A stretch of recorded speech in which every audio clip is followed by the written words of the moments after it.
Good evening and welcome, and thank you for attending our Ahead of Cancer lecture series this evening, sponsored by the Allegheny Health Network Cancer Institute. My name is Crystal Ross, and I'm the Service Line Director for the Cancer Institute. Tonight, we are very excited to welcome Dr. Benny Weksler to talk about advances in lung cancer treatments. There are a few housekeeping items that we'd like to review before we start. During the presentation, all participants can type questions into the chat or the Q&A portion of the Zoom. We will be addressing those questions at the end of the lecture if time allows. Participants are not able to speak during the conference, but again, we encourage feedback via the chat option. Dr. Benny Weksler is a renowned minimally invasive thoracic and esophageal surgeon. He is the System Director of AHN General Thoracic Surgery, and his specialties include researching the benefits of smoking cessation in surgical patients, investigating novel approaches to treat esophageal cancer, and improving outcomes for lung cancer with robotic systems and active screenings. Dr. Weksler attended medical school at Federal University of Rio de Janeiro in Brazil and completed his residency at New York Medical College. His fellowship training included rotations in research, cardiothoracic surgery, and minimally invasive thoracic surgery at the following medical centers: Memorial Sloan Kettering Cancer Center in New York, cardiothoracic surgery in New York Hospital, and Cornell Medical Center, and at the University of Pittsburgh Medical Center. He is certified by the American Board of Surgery and the American Board of Thoracic Surgery. Welcome, Dr. Weksler. Thank you, Chris. So it's a pleasure being here. Let me apologize to everybody. I was just coming out of a cold, and my voice is a little raspy, but hopefully you can understand me. We're going to talk about lung cancer today and some of the things that have been changing in this area. So the issue with lung cancer is the poor results of treatment. And the reasons for that are: one, diagnosis that it's late, staging that's inaccurate, so we would operate on patients that shouldn't be operated on, therapy that's not good enough for early stage disease, and finally, ineffective systemic therapy for advanced disease. And I want to tell you that each one of those items have improved a lot in the last 4 or 5 years, believe it or not. So I'm just going to do something here because it's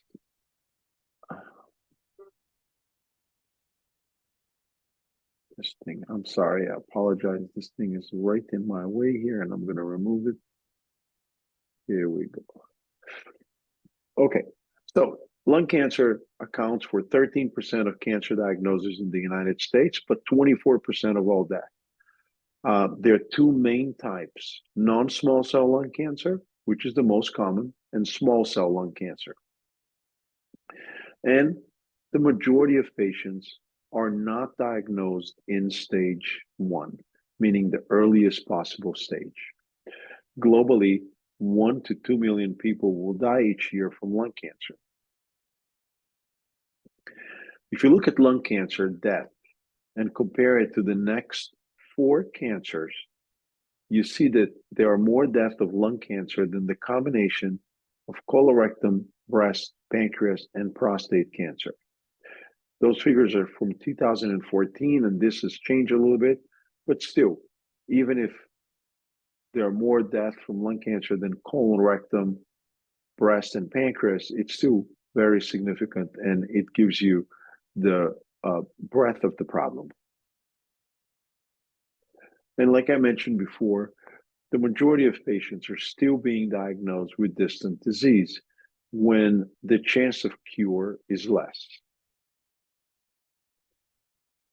This is the map of incidence of lung cancer, meaning how many patients have lung cancer per year.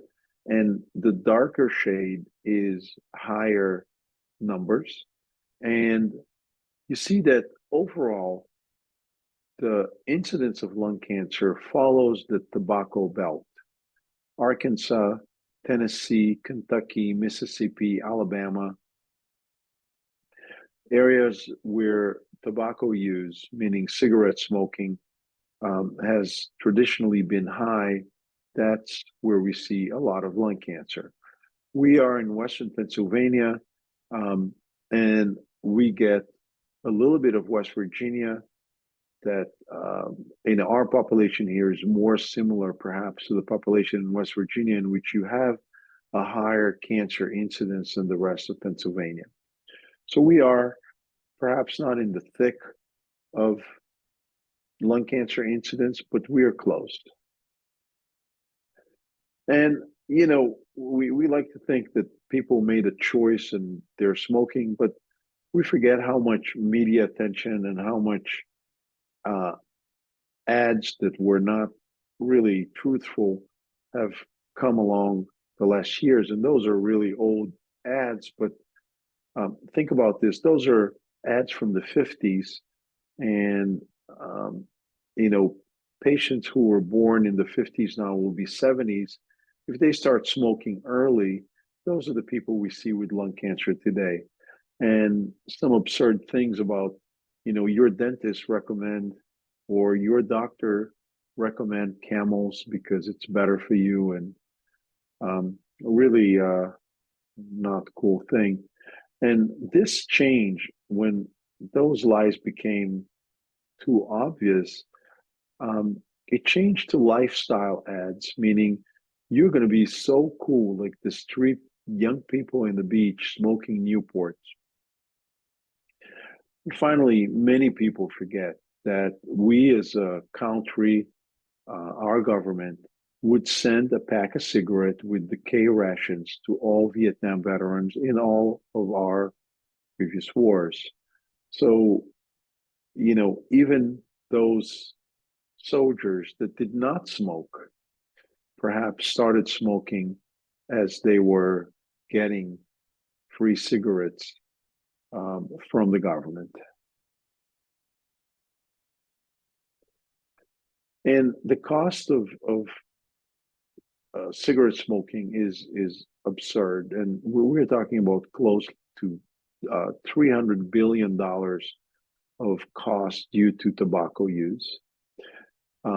Almost 500,000 premature deaths each year. About 20% of all that you can attribute to tobacco use. And smoking causes more death each year than the combination of HIV, illegal drug use, alcohol use, motor vehicle accidents, and firearm-related incidents. So it's a huge problem that somehow doesn't make it to the media, perhaps as much as it should. The cruelty of smoking is that it's a disease of the ones that don't have, the poor. And if you look in this slide, the per capita income and the incidence in smoking in different states, you will notice that richer states with higher per capita income have a significantly lower, less than half at times, incidence of smokers than the poorer states such as Mississippi, West Virginia, and Kentucky. The good news is the prevalence of smoking is decreasing, and it went from 40% in men in 1965 to just slightly above 20% in 2010. The overall incidence today is about 17% in men and women of smokers in the United States. And it's important to know that nicotine is why people smoke. This is a cigarette is a great delivery mechanism for a drug. That drug is nicotine. It causes euphoria without being stoned. You can titrate how much you want it by how many puffs you take. It reaches the brain in seconds when you smoke.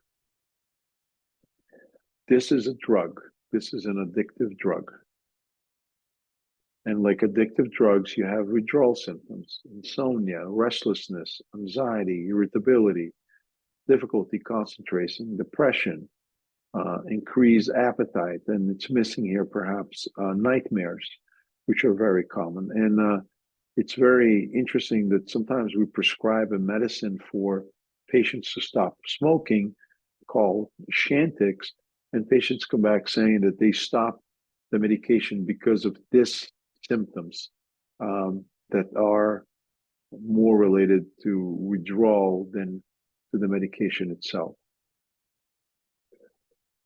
And if you did not believe that this is a drug, this is relapse rate, meaning how many people who stop smoking go back smoking, and compare it to people who stop heroin and people who stop alcohol. And you can see the yellow line meeting the blue line. The blue line is heroin and the yellow line is smoking. And 12 months after people would stop heroin or smoking, the number of relapses is exactly the same. So this is a drug and should be treated as such. Now, coming back to our issue today, which is lung cancer, 90% of lung cancer can be explained by cigarette smoking, and the risk is dose dependent, meaning the more you smoke, the higher the risk.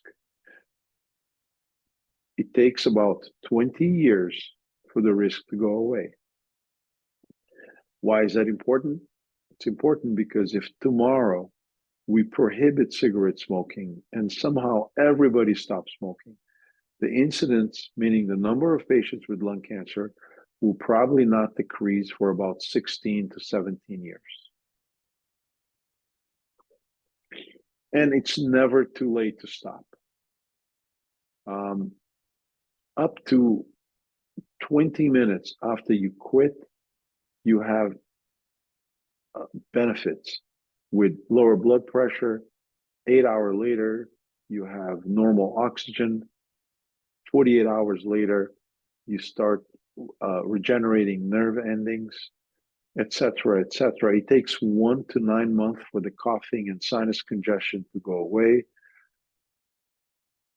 1 year after you stop smoking, the added risk of heart disease starts to decline, but it takes 15 years for the risk of heart disease and smoking-related death to become similar of someone who never smoked. So moving to my chart of why outcomes with lung cancer used to be not very good. One is late diagnosis, meaning lung cancer is a silent disease. So there are no symptoms usually to attribute to early lung cancer. And when patients become symptomatic, usually the disease is advanced. So in the last 10 years or so, probably 13, this came out in 2010, a proof that scans of the lung cut death rates in smokers. So this is a huge thing. It means that when patients are smoking and they get those scans, which are called low-dose CT scans or lung cancer screening scans, we can decrease mortality. And the reason that we decrease mortality is because of early diagnosis. The reduction in mortality is 20%. This is exactly the same reduction in mortality of mammograms for breast cancer. So mammograms in breast cancer decrease mortality in 20%, and the same thing happened in lung cancer. And who should be screened? Who is eligible? Well, all high-risk patients, which are patients who are older than 50 years and have smoked a pack a day for at least 20 years. Now, sorry. Besides cigarette smoking history, there are other variables that may increase the risk of lung cancer. such as radon exposure, which is common in our area, occupational exposure to smoke, cancer history, family history of lung cancer in first-degree relatives, patients with pulmonary fibrosis, secondhand smoking. So all those combined with low risk, meaning less than 50 and less than 20 pack year, may be a reason to request screening for lung cancer. So the next little thing I want to talk about is the inaccurate staging. Why is this important? Well, it's important for us to do early diagnosis and treat patients according to their stage and make sure that we offer surgery for those who will benefit the most from surgery, and not operate on patients that shouldn't be operated on. And also, we need to have methods for diagnosing the disease early, not only CAT scan, but true diagnosis. The CAT scan will show nodules, but we need to know what those nodules are. And what we use at AHN is called an ion bronchoscopy. And what you see in the center of this slide is a drawing of the airway of the lungs, a nodule that's sitting on the on your right side on the top, that blue little blue marker there. It's a small nodule, and this machine allows us to navigate like a GPS to that nodule, even the ones that are farther away from the airway, and biopsy those nodules. It's very advanced equipment, and we were the first here in Western Pennsylvania to actually have one. And again, this is a view of how this thing works. If you see on the lower left side, your left side, you see there is a blue line. That blue line is the GPS. We need to follow that blue line with the bronchoscope to get to where we need to get. And then we can biopsy the lesion and know if it's cancer or not. And this is a little video of it, and it's a very, very interesting technology. And this is the equipment. It does require some x-ray. It requires general anesthesia. And it really has helped us at AHN getting more people diagnosed early and knowing their stage than before we had this equipment. Then suboptimal therapy for early stage disease. You know, not too many years ago, the most common way of removing lung cancer was with a large incision in which the ribs were spread, hands were placed inside of the chest, and the cancer removed. And that obviously led to complications and pain and a lot of morbidity. Then this device here, which is the Da Vinci robot, has small little arms, skinny. They go in between the ribs, and those allow us to do the same operation without having to split the chest open. Many advantages to the patient: less pain, less use of narcotics, earlier discharge, earlier return to usual activity, better quality of life, and more tolerance of other treatment after surgery if they need those. And you can see here, and I'm not going to spend too long here, but just this is how it works. This is me operating. I'm outside, the patient controlling those robotic arms and doing the surgery without having to open the patient and make large incisions. Now,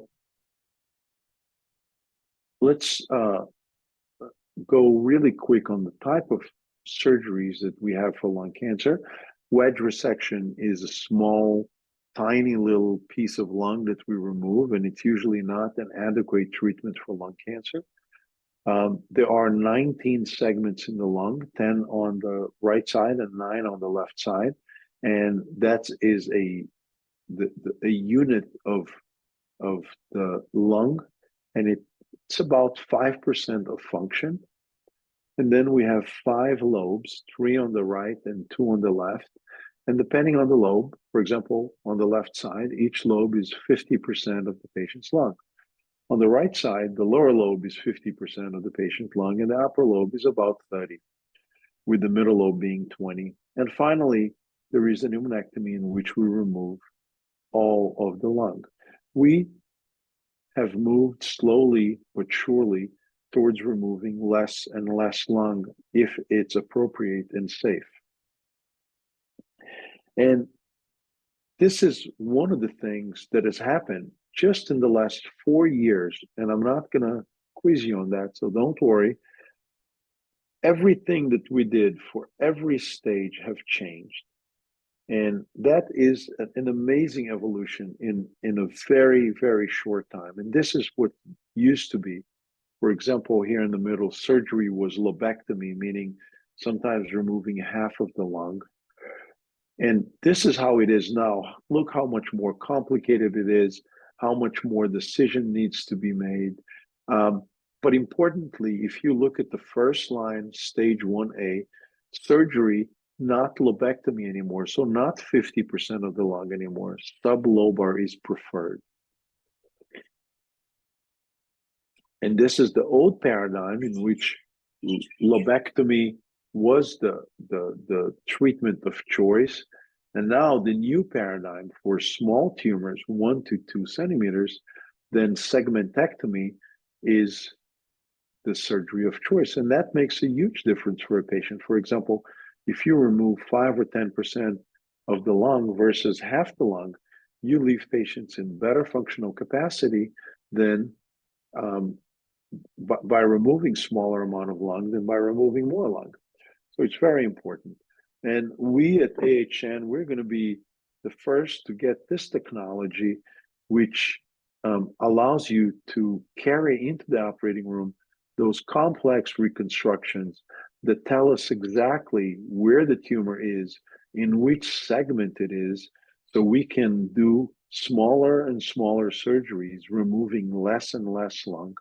And this is technology that will be available at AHN, really the first one to have that. And we're hoping to get this finalized just after Thanksgiving.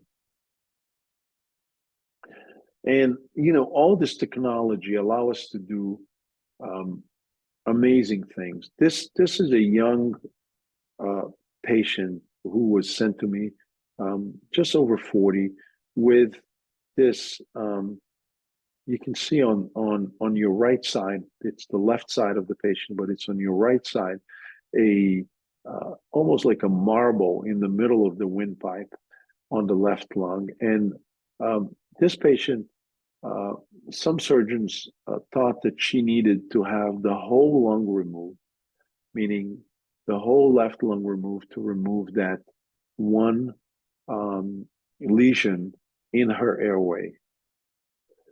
And, you know, using all minimally invasive technology, using the robot, here we're opening the airway, finding that tumor. You can see it there, dividing the airway.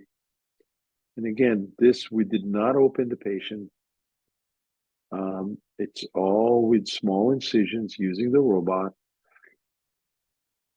And after we remove that piece of airway, which is here, it's all removed. That's a tumor.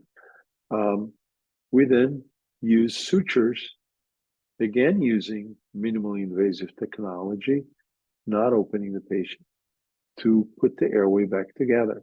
And this patient, after this major procedure, went home in 2 days and is back to her usual activities with full lung capacity without losing any lung at all after this major procedure. And I think as patients, it's always important for us to try to know how is the surgeon that's going to operate on me doing?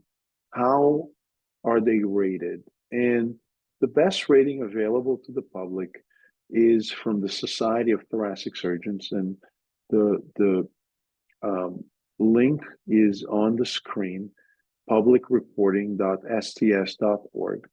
And those guys at the Society of Thoracic Surgeons, they look at every single program in the country that contribute to the Society of Thoracic Surgeons, and they rate them based on the cases that they do and the outcomes, meaning how many patients have complications, how many end up dying of surgery, et cetera, et cetera. And we are very, very proud to be the only 3-star lung cancer program, not in Western Pennsylvania, but in the whole of Pennsylvania. And I would love, if you don't take my word for it, but rather go to the website and verify it. AHN is under McGinnis Cardiothoracic Associates, and that's the name. But if you look on the first top chart on your left side, you can see that our mortality was 0, meaning we did not lose a patient for this procedure in this period of time. So lung cancer is the big bad wolf of all cancers. And to improve survival really depends on timely surgical treatment, meaning early diagnosis, screening, and timely surgery. And minimally invasive robotic surgery, I believe, and I'm a big believer, brings great benefits to patients with lung cancer. Thank you very much for taking the time to be here with us. Thank you, Dr. Weksler, for that great talk. We do have one question in the chat. I will go ahead and read it to you and then see if you can help us to answer the question. Hi, 2 years ago, I was diagnosed with colon cancer. Thankfully, with the help of AHN doctors, I was just declared cancer-free. I've had numerous CT scans. I was told that these CT scans are better than the low-dose scans. I am concerned that a trained lung doctor is not reviewing the scans for lung cancer. I'm 67 and did smoke 1 pack for over 20 years. Quit smoking 7 years ago. Is there any way to get a lung specialist to review my scans for lung cancer? It's my understanding that the scans are only reviewed for changes from a previous scan. So, Edward, if your scans are being done at AHN, the chest CAT scans are being read by our chest radiologists. So those are guys that are specialized in chest radiology and lung cancer reading. I would have no concerns whatsoever with the people reading your scan if they're being done at AHN. I don't think that you need anybody else to review your scan. Now, the scans are always compared to the previous scans. And perhaps what you are referring here is that when the read of the scan comes, it says, oh, you know, those are the findings, and compared to previous scans, they are like that or like that. And that's standard way of reading scans. Again, if you're having CT scans for follow-up of your colon cancer, and they're a CT scan of the chest, they're being read by our chest specialists, and I think you're in good hands. Thanks, Dr. Weksler. We have one more question. What treatments are available for stage 4 lung cancer that has spread to the brain?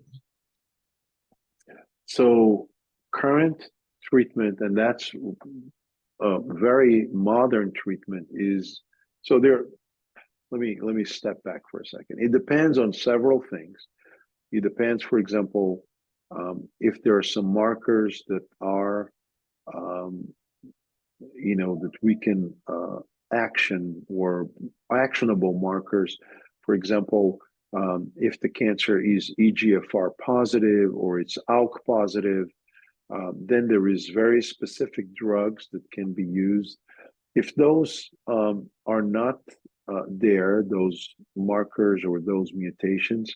So today for stage 4, we're using immunotherapy, and that's a very modern treatment as well. We're talking about the last 6-7 years. And what the immunotherapy does, it's very interesting. It kind of make your own immune system fight the cancer. And that usually works also for brain disease. Now, just going to the brain disease for a second, and I'm not a brain specialist, but when lung cancer goes to the brain, depends on if it's only one nodule in the brain, and sometimes that can be irradiated. If it's more than one, and maybe you can radiate one and operate the other. So there are many options, and it's not one solution that fits all. It really depends on multiple factors.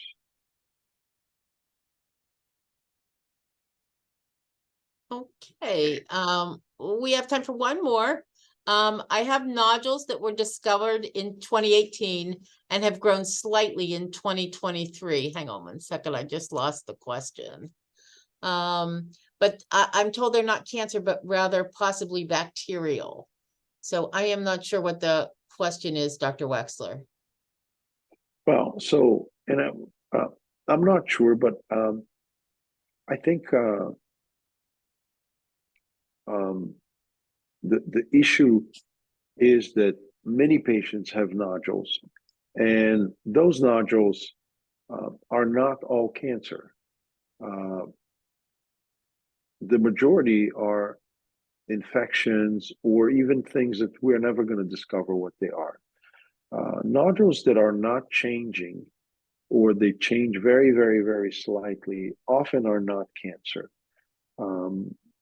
And the majority of nodules that we find are actually not cancer, and that's an important thing. Thank you. And then one more.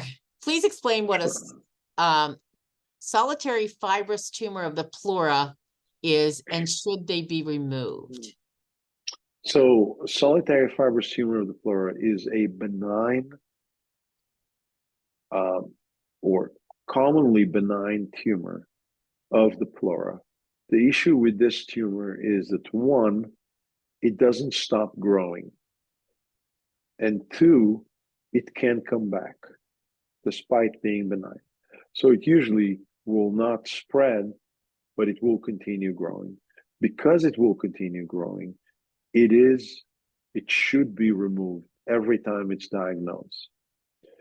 And not only should be removed, but patients need follow-up after that, meaning you need to be seen and get CT scans of the chest to make sure that it's not coming back.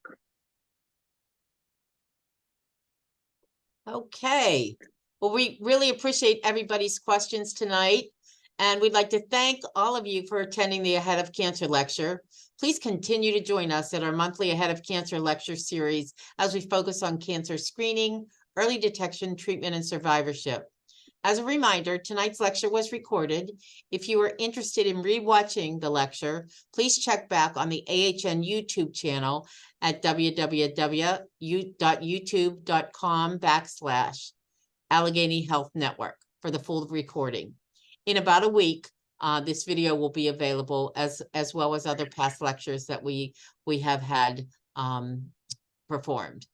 If you'd like to schedule an appointment or have questions regarding a potential cancer concern, please call the Hope Line at 412-578-6473 to schedule an appointment. You may also call our 24-hour Nurse for You line at 412-687-4968. Thank you again, Dr. Weksler, for the great presentation, and thanks to all who have attended the lecture. Thank you, Have a good evening. Thank you. Bye. Bye-bye.